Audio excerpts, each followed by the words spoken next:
over that summer that the president was talking about, the radical left, Antifa, the election is going to be stolen. That talk began before the election. I mean, what was going on? Was he afraid he was going to lose? Why was it ramping up the tension so much?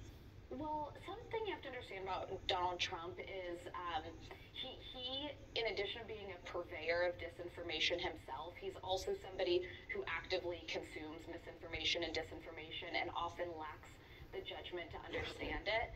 So, I think the question we all wonder and we could forever ask ourselves is, does he actually think the election was stolen, or is this, just sort of a messaging mechanism?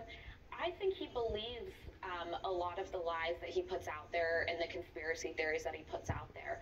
I remember mid-summer of 2020 when he started railing against mail-in voting.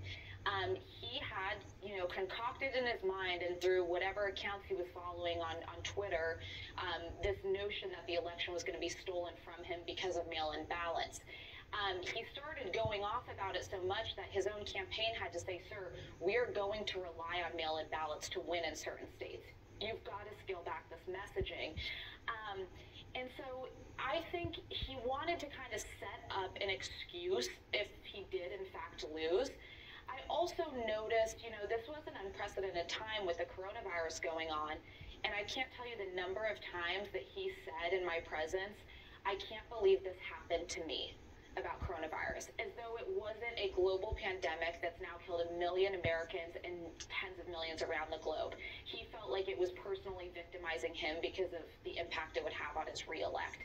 And that to me was so indicative of his character or lack thereof.